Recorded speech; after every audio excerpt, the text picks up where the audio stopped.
Hey everyone, this week I've been driving this 2022 Nissan Frontier, which means it's time for another mountain bike tailgate pad load-up test. So here's my bike.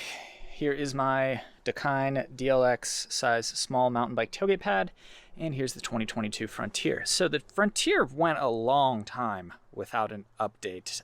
The previous generation Frontier was on sale since the 2005 model year, and this one it's pretty much new. The body is new. Everything you touch and sit on and use is brand new. The powertrain was introduced for the 2020 model year on the previous generation Frontier. Kind of a weird thing they did there.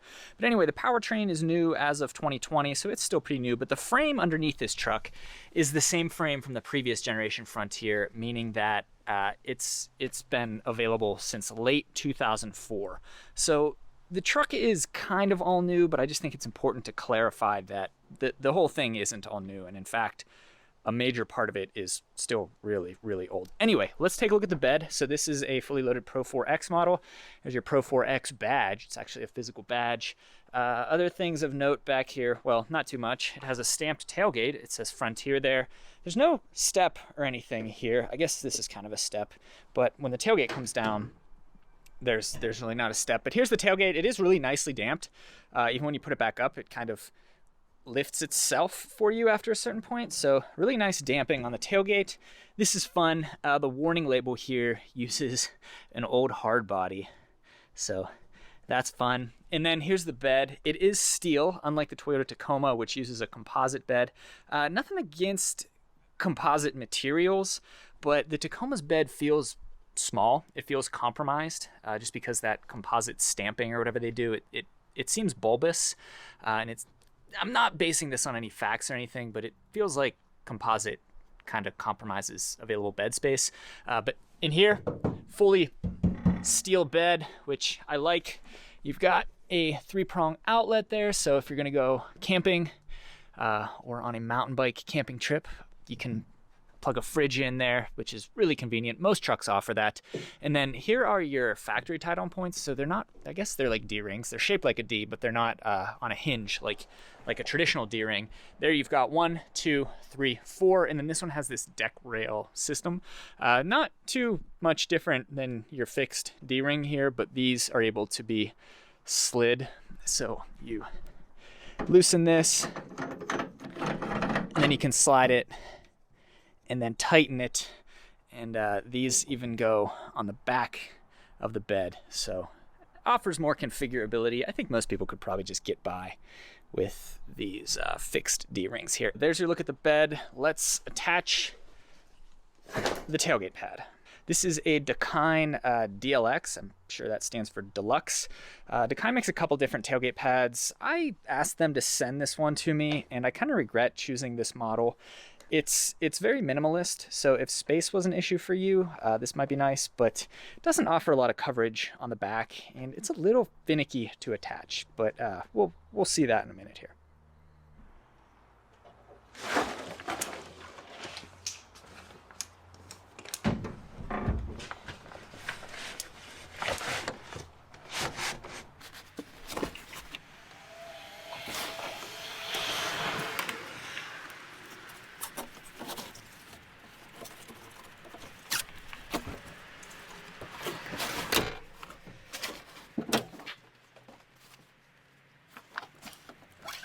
There's a lot of space between the tailgate and the bed, so it's really easy to feed these straps through.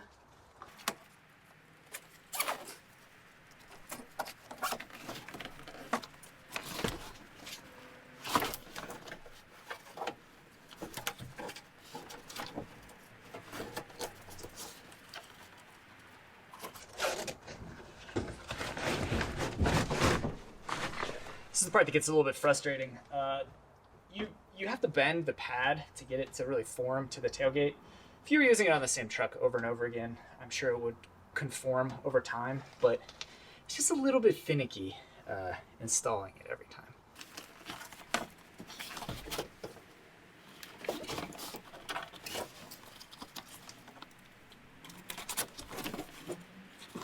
One really nice thing about this pad is the ends of the straps are finished it with like a plastic, I don't know, laminate or a material that makes them pretty taut, so it's really easy to feed the edges or the the tips through the bottom of the tailgate. It's a nice design consideration with this particular pad. I would think that Dakine's other pads, though, would feature the same thing.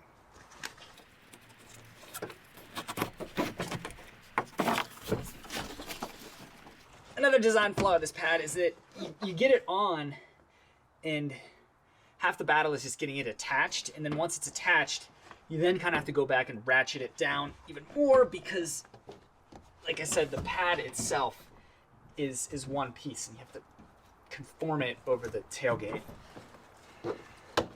Just gets old. I've put this pad now on 4 or 5 different trucks, and it's just too much of a struggle. The other pad that I have, I bought, it's an old Dakine pad. I bought it on local classifieds for 20 bucks, and super easy to get on. This one retails for, I think, like 125 or something, whatever.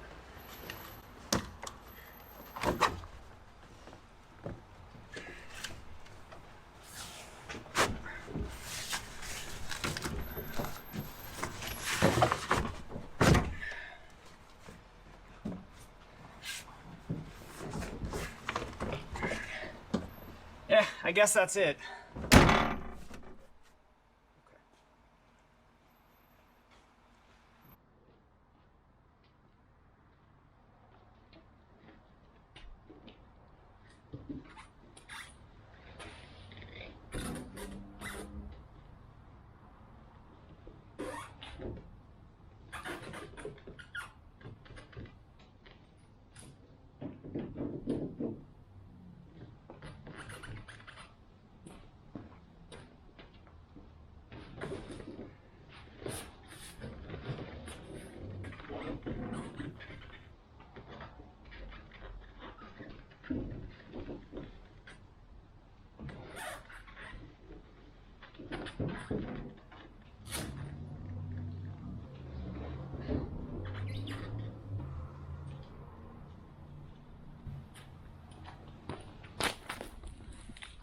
All right, well, that's the first time that I've actually moved the bike over from its original position.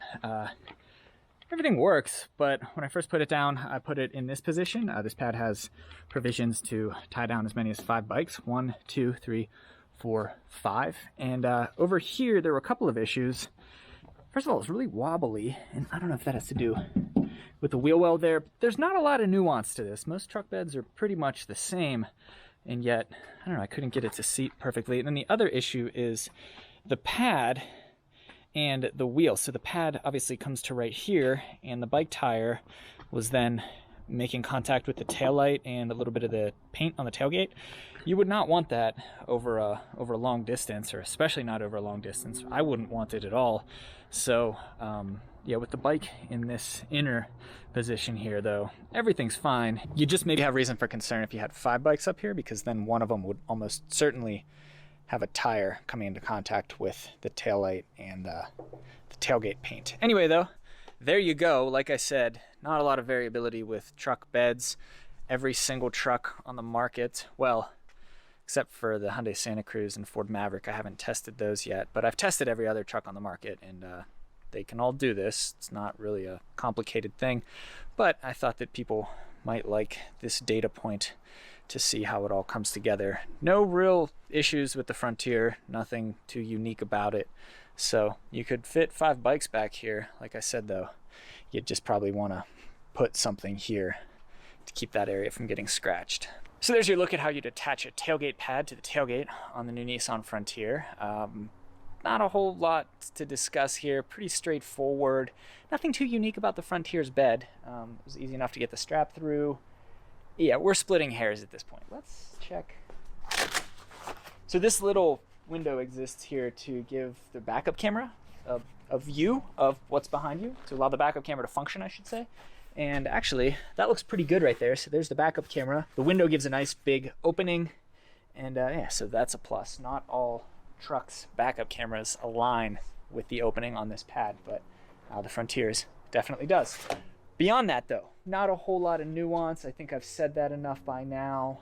And yeah, you could easily fit 4 bikes over this tailgate. A 5th would maybe give you some concerns with regard to contact with the taillight there, but once again, that's the case with most mid-size trucks. So I've got a bunch of these videos now. I think this wraps up the mid-size truck segment. I've now got a video for every mid-size truck, throwing a tailgate pad on the tailgate and putting my bike over it. I've got one for all the full-size trucks except for the Tundra and the F-150. But yeah, and if you're interested in the new Frontier, I'll have a full review posted. More likely than not, it'll be posted when you're watching this, so you can go check that out. And yeah, let me know if you have any questions. Thanks for watching. Come here, dogs. Oh, come here. Hey, hold on. Hey, come. Come here. Oh. Get in. You want to get in?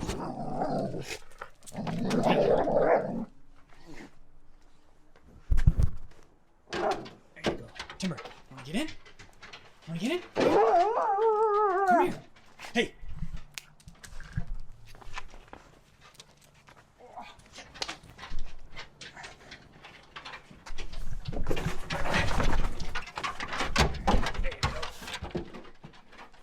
There you go, guys. Stay.